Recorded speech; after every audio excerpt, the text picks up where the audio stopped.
আসসালামু আলাইকুম। গার্মেন্টস ইন্ডাস্ট্রিতে কোয়ালিটি কন্ট্রোল মানে শুধু দেখা নয়, বুঝতেও হয়।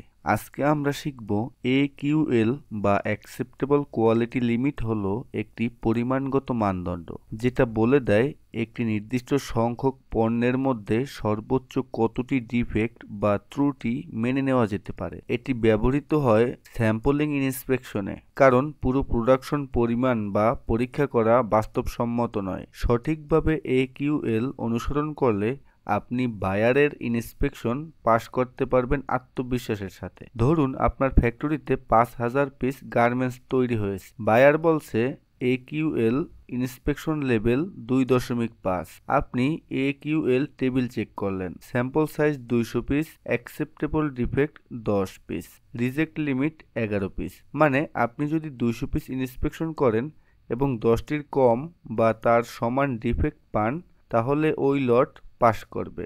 কিন্তু ডিফেক্ট সংখ্যা ১১ বা বেশি হলে ওই লট ফেল করবে বা বায়ার রিজেক্ট করতে পারে।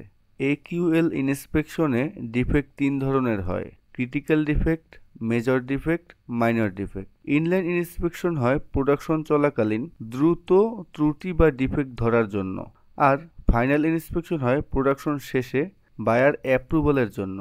AQL সাধারণত ফাইনাল ইন্সপেকশনে স্ট্যান্ডার্ড হিসেবে ব্যবহৃত হয়। আজকের ভিডিও এতটুকুই।